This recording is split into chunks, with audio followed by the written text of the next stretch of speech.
Hi there. In this video, I'll be breaking down an haunted ambience sound effect that I created. Specifically, it was a cemetery, and I was going for a kind of creepy evening cemetery kind of sound. So in this video, I'd like to show you all the layers that I used, the processing, all the effects and all that good stuff, but also give you some ideas of different elements that you might want to create and how you can go about recording them, designing them, and all that good stuff. So with that said, let's get into our project. All right, so here we are inside of Reaper. Let's just have a listen to the ambient so we have an idea of what we are going to be breaking down here.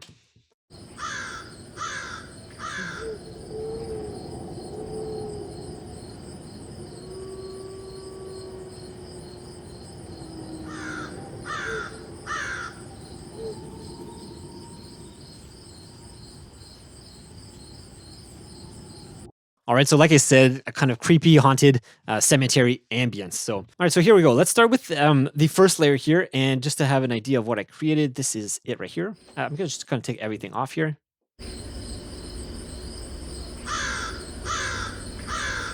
And this was actually a recording I did in my backyard at my house. There was a crow that was just making a ton of noise. So I just decided, hey, let's go out. Even though it was a bit noisy and it was during the day and there's a bit going on, it kind of helped the ambience because it made it sound kind of full and a bit windy and airy. And there's also a lot of insects. So it worked out pretty well. Now, you can hear that the recording is pretty noisy.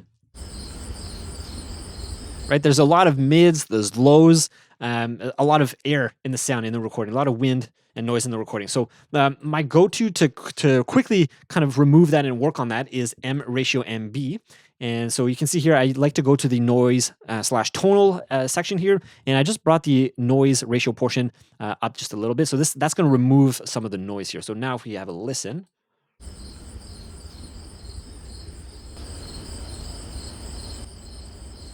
Right, so it takes a lot of that noise out of the recording. After that, I really didn't want to have and need to have that kind of sub and lows in the recording. It just was not necessary. So that's what I did here with my EQ, just cut some of that out. And now if we have a listen.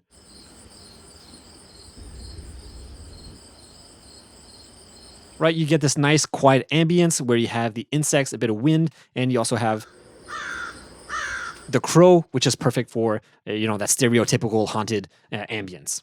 So that's how I got this layer. Is just a really simple recording. And also for this one, I recorded it with a Lome UC Pros. So I think that's these were Lome UC Pros microphones that I used to record that. And I recorded that into my Zoom F6 field recorder. All right, my next recording here, I wanted to have some sort of like creepy tonal wind. So if we have a listen to this.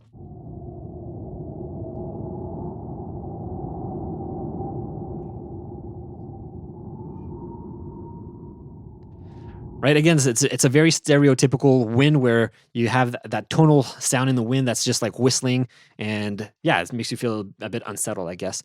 So for this one, I actually created that one from scratch with my voice. All right. So the way that I recorded that sound is right here. So if I take off all of our effects here, this is my original recording here.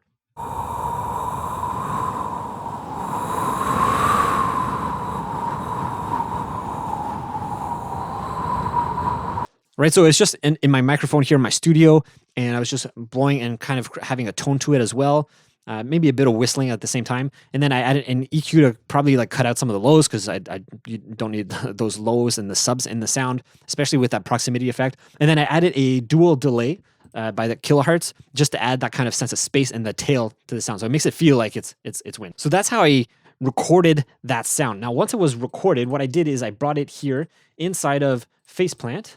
And here's the patch that I created. And let me just quickly break it down for you so you can see and get an idea of how I created it. It's pretty simple, but let's have a go. All right, so the first thing I did is I imported it inside of a granular generator here. I put on a filter, again, just to cut out the lows. I really want to keep this ambience clean as possible, so cutting out the lows. And then here you can see the first LFO that I'm using is right here. It's a cosine wave LFO that I have assigned to the starting position. And it's basically there so that it kind of sweeps through the file so that I continually have a different sound, right? So granular synthesis is going to play a different key, a different note, a different grain, but it's going to keep on choosing it from different parts in the file. The idea here is that you're going to keep on getting these evolving sounds. that's what I was doing here.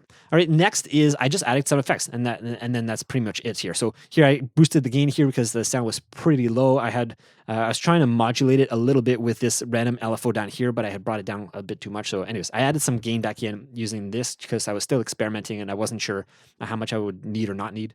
I used a filter because I really wanted to control the highs as well. I don't want it to be too strong in the highs, right? So filters really helping to tame those.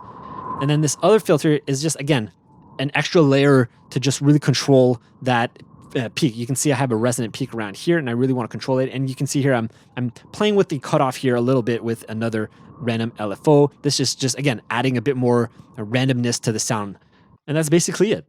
Right, so it's a pretty simple patch, but pretty effective. After that, it was just a matter of adding a few effects just to kind of boost it a little bit and tweak it to my liking. So here I'm using uber loud. Here I'm adding another instance of Snap Peep, which is doing a similar thing that I had inside of Faceplant. I mean, I guess I could have done it inside of Faceplant, but I ended up loading it in here. Again, you can see here I'm just playing with the cutoff. After that, I'm using Soothe 2 here just to, again, really control the lows and the mids. I think I was having trouble kind of doing it well, so I'm using Soothe 2 here to do it. And then another EQ here with, again, I'm just cutting out the lows here. So it's just kind of experimenting, trying to figure out what kind of balance I want to have between the lows and the highs and the mids. And that's what I came up with. So now if we play it, this is what we have.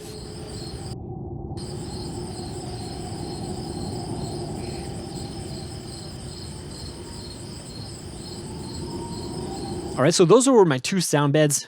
Of course, you can be creative here, include other things like wind and branches and insects and different sounds that you might want as a bed for your sound. That's what I included here, but don't be limited to what you could use. That's just some ideas to get started. All right, after that, I really wanted to include creatures to make it feel creepy and dark. So I added 2 owl sounds that I designed. So let's have a listen to this first one here, and then I'll talk about how I made it.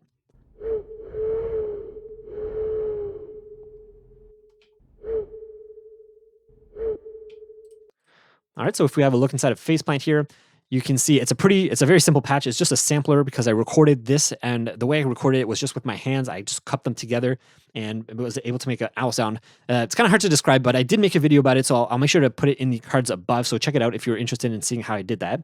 But yeah, it basically sounds like this. If we take everything off here, it sounds like this. Right? And if I pitch it down, then that's when you get that deeper sound. Right, so I'm adding here a reverb to make it feel like it's in a space, it's far away, and it's just, again, yeah, in that sense of space. And then, of course, the filter to control those highs. Because if not, it just doesn't sound natural at all. And then again here, using Soothe 2 to control the low end and the resonant frequencies. And that's it. That's how I made this owl sound. Here, I think I did something similar. Actually, this one was done using contact microphones. And basically, I put the contact microphones, I have 2 of them, and I put them up against my throat, on either side of my throat, so that I can get this cool sound. And basically, if I take it off, it sounds like this.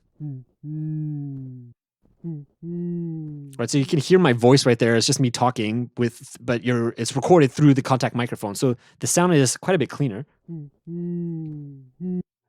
Right, it's that compared to if I was going to do it through a microphone, like, ooh. But I'm doing the same thing here. I just added a reverb again to put it in the space, and then that's it. It's really a pretty simple patch. This last one here, this one's interesting. I think I was going for more of a wolf howl, something like that. So let's have a listen.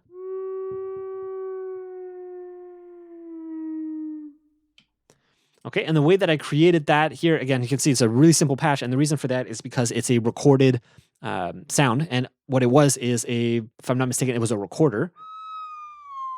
Yep, so I think it's just a recorder that I had, or some sort of like flute or whistle or something like that. And that's actually it. After that, I just pitched it down an octave or 2. I think it was 2 octaves or so. Again, filter here to control the high ends, and then you have this nice owl howl. Right, so now that all together, this is what we have here.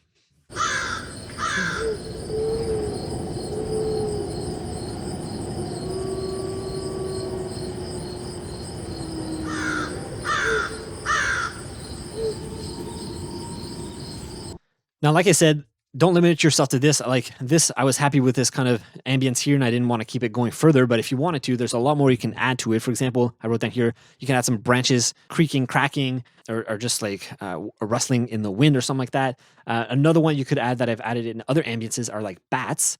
So here's a patch that I created for like bats. Here's what it sounds like. And the way that I created that, if you actually have a listen, actually you can see it from the sound file name here. It's just a chicken recording. So if I take off the effects here.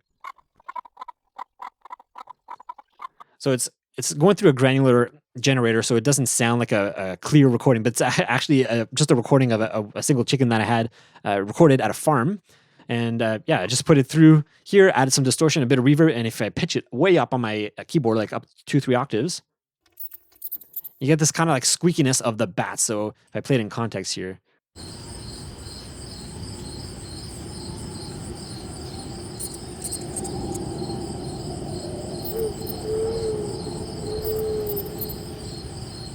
Right, it can just fit really nicely into this ambience. Now, if you don't have a recording of a chicken, let's say, another way you could do it is using your voice. So let me show you that. All right, so here is a patch I created for cave bats. And if we have a listen to what it is.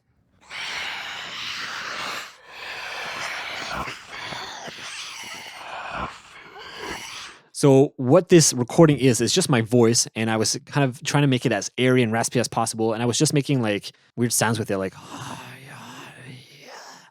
stuff like that. And then you can see here my reverse is at 60, so you get a mix of it playing forward and backwards, which is why it's kind of not really intelligible. You can't really tell what it's saying, and that's pretty much it. So after that, if you bring it way up in pitch, again, 2 or 3 octaves, again, you get that kind of screechy sound that kind of and scream that bats can make. So after that, it's just a matter of adding some effects like delays, reverbs, and whatever other effects you want. So here I have a filter, and that's pretty much it. Filters to kind of tame the sound a little bit and control it. Right, but with that, you get a similar thing. So if I, again, play it in context here.